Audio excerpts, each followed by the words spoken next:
नमस्कार, news capital express में आपका स्वागत है। मैं हूं आपके साथ दीप्ति। आइए शुरुआत करते हैं खास खबरों के साथ।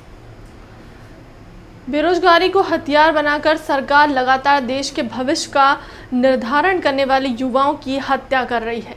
मध्य प्रदेश में प्रतिदिन 2-3 शिक्षित युवा बेरोजगारी के कारण आत्महत्या करने पर मजबूर हैं। संभागीय संयोजक सोशल मीडिया विभाग मध्य प्रदेश युवा कांग्रेस। आत्महत्या शब्द एक मानवीय हृदय को झकझोर देने वाला शब्द।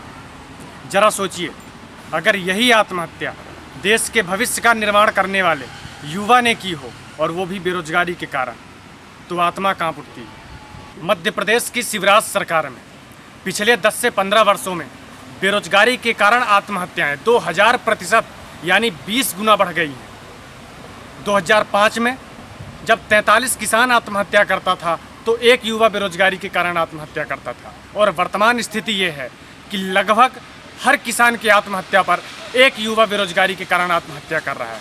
कई बार जब बच्चे मुझे मामा कहते हैं तो भाव मेरे मन में पैदा होते हैं। एक मामा का मतलब जिसके मन में भांजे भांजियों के लिए, और 2 माँ का मतलब प्यार होता है, मामा मामा। लेकिन आज मैं और सोच रहा हूँ, मामा मैं चाहता हूँ कि मैं तुम्हें सही दिशा दिखाने में मदद और प्रेरित करता रहूँ, ज़्यादा से ज़्यादा उपलब्ध करवाऊँ। ऐसे नहीं जो सोशल मीडिया के माध्यम से, आधुनिक टेक्नोलॉजी के माध्यम से जो सभी सुविधाओं को जुटाने में मदद कर सकूँ।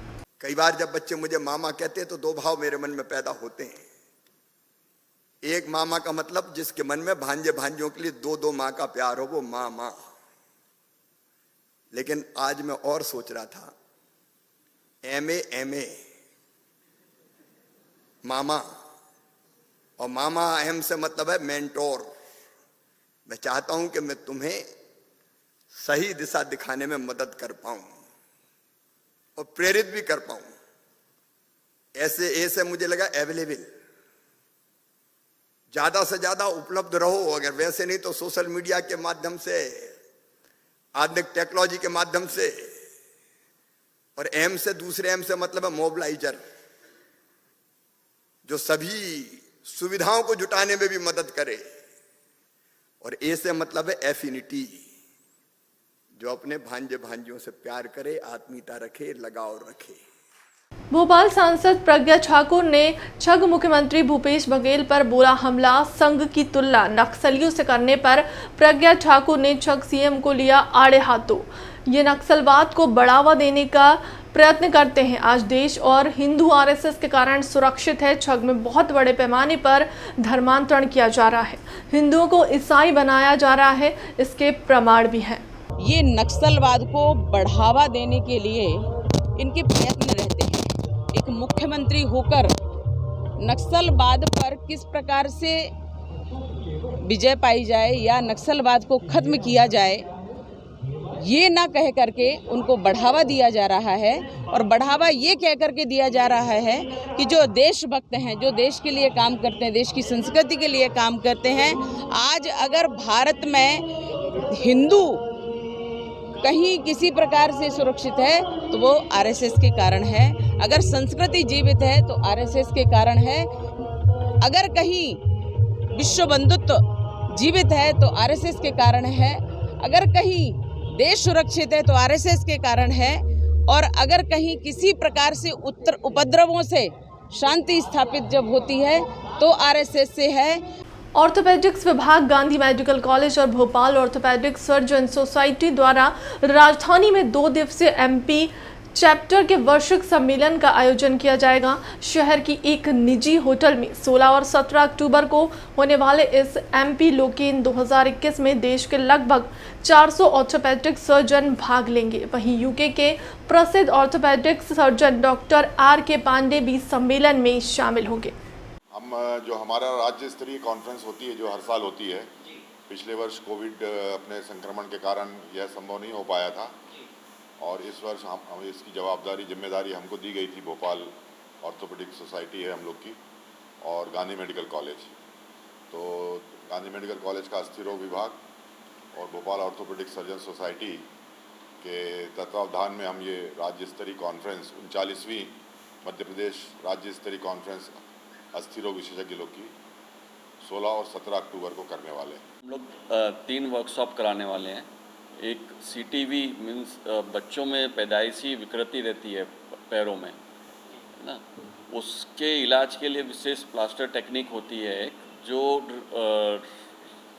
जिससे प्लास्टर से ही उस विकृति को ठीक किया जाता है।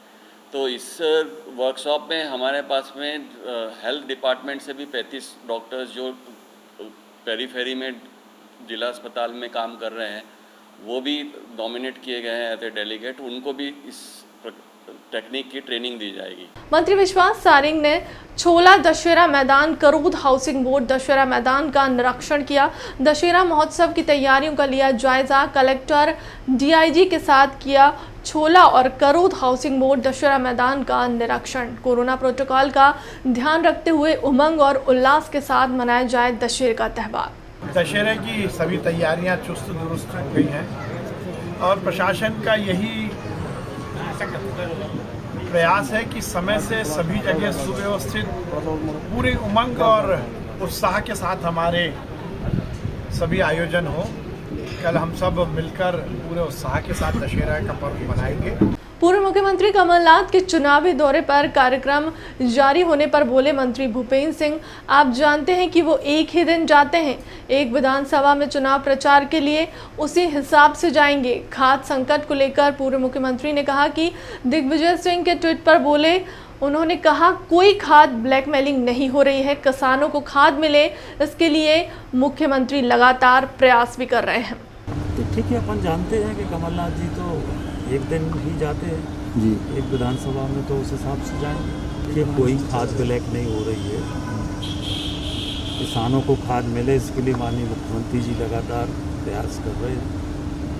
और शुरुआत में थोड़ी कठिनाई थी खाद की, और अब पर्याप्त मात्रा में उपलब्ध। मिंटो हॉल में लाडली लक्ष्मी कार्यक्रम की शुरुआत मुख्यमंत्री शिवराज सिंह चौहान ने कन्या पूजन और दीप प्रज्वलित कर की। करेंगे कि उनकी बेटियां बहुत पढ़े, बहुत आगे बढ़े, बहुत ऊपर जाए।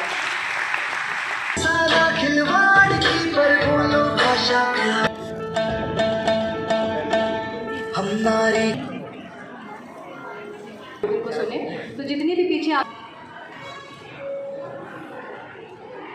हरियाणा के चरखी दादरी से 1100 किलोमीटर का सफर साइकिल से तय करके अपने मन में देश प्रेम और स्वदेश की भावना का प्रचार प्रसार करते हुए तस्वीर फोगाट नामक व्यक्ति संस्कार धानी जबलपुर पहुंचा है। देशभक्ति की भावना से ओतप्रोत तस्वीर फोगाट ने जानकारी देते हुए बताया कि वह पिछले 25 वर्षों से ऐसे ही साइकिल से पूरे भारत का भ्रमण कर रहे हैं और रास्ते रास्ते स्वदेशी की अलग जगाते हुए आमजन को स्वतंत्रता संग्राम सेनानियों और भारत की आज़ादी का महत्व समझाते हैं। हरियाणा में है जी चरखी दादरी, यहाँ से करीब 1100-1200 किलोमीटर की दूरी पर है।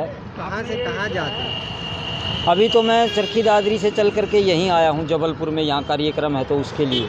अभी आगे की अगर कोई कार्यक्रम बनता है ऑफिस की तरफ से जो भी निर्देश मिलेंगे कि भाई बम्बई जाना है, तो मैं तो अपने जीवन का ये मकसद है कि मैं साइकिल पर इसी तरह से बाकी का बचा जीवन बिताऊँगा। जहाँ भी रात रुकते कहाँ पे हैं, कितने घंटे साइकिल चलाते हैं? देखिए, मेरा कुछ भी निश्चित नहीं है, ना तो किलोमीटर का कुछ मालूम है, ना ही मेरा कोई ठिकाना है पक्का। रात हो जाती तो कहाँ रुकते हैं? मैं दिन में भी चलता हूँ और रात में भी चलता हूँ, और रुकता हूँ तो कहीं पे भी मंदिर में रुक जाता हूँ, किसी ढाबे पर रुक जाता हूँ, कहीं गुरुद्वारे में रुक जाता हूँ। फिलहाल के लिए अब तक की खबरों में इतना ही। देश दुनिया की तमाम बड़ी खबरों के लिए बने रहें न्यूज़ कैपिटल एक्सप्रेस के साथ। नमस्कार।